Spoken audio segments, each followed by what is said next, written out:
I've been missing in action all summer to build a new app. And today I'll tell you the whole story, including the incredibly frustrating experience towards the end of this project. Each year, RevenueCat holds a big hackathon to support indie developers. And this year it's genuinely huge with over 50,000 participants. They have several categories with a total prize pool of over $350,000 in cash. Winners also get their app advertised on Times Square. How cool is that? Last summer, I didn't really have time to build an app, so I only shipped something very small with basically no chance at winning. But this year, I decided to take the Shipaton way more seriously, so I opened Astro and looked for interesting keywords.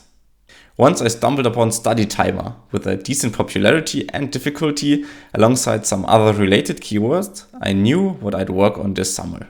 So I opened LaunchBuddy to write down my ideas.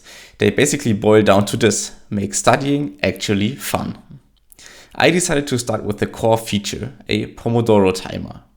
I actually built this in about 10 minutes with Xcode's new ChatGPT integration. From there on, I started sketching out the app's main screens with mock data to get an idea of what the app would look like. Since I decided to add friends features early on, I knew that Swift data probably wouldn't do the trick. So I chose to use Firebase authentication, Firestore, remote configuration, and AI logic to access the Gemini API. I implemented an onboarding sequence designed to be as engaging as possible with a few quizzes and customization steps to hook the user in. Let me know with a quick comment if you're interested in the onboarding sequence and I'll make a dedicated video about it.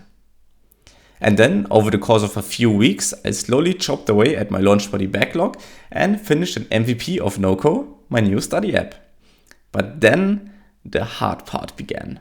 You've probably seen these success stories as well. People scaling their apps to thousands of dollars of monthly revenue just through social medias, no paid ads. Being a content creator myself, I wanted to try this for months. I actually ran a little TikTok and Instagram experiment for a box breathing app I made earlier this year, to no results. So I decided to just give it a try and started with a simple daily devlog series. TikTok got a few likes, Instagram barely got any views, but YouTube got comments and likes from the first video onwards. Not much, but at least a little validation to my marketing efforts. Building an app is just one step. You probably have dozens of unfinished projects rotting on your Mac, don't you? I also do. That's why I built LaunchBuddy a few years ago. But I really didn't want Noco to turn into one of those abandoned projects. So I aimed at a release date aligning with iOS 26, since the app uses lots of liquid glass in its design. This is where Shipaton became painful for me. As you probably know, builds targeting the new iOS version can't be uploaded with a beta version of Xcode. And while Noco now supports iOS 18, I built it with iOS 26 in mind. Apple typically releases the release candidate of Xcode after the iOS keynote. So I went right ahead and submitted Noco on the first available day. Of course, I got rejected. I expected this for such a complex app, and that's totally okay. The reason was that users couldn't report other users if their names were inappropriate. So I added that feature and resubmitted the app on September 14th. That's when I learned about patience. Noco was stuck waiting for review for a total of 10 days. I tried pulling and resubmitting, requesting an expedited review, and even contacting app review via email. Nothing helped until, out of pure desperation and thanks to this comment on X, I filed an appeal to the rejection of an older build of Noco. This somehow triggered Noco to move to in review and was finally approved.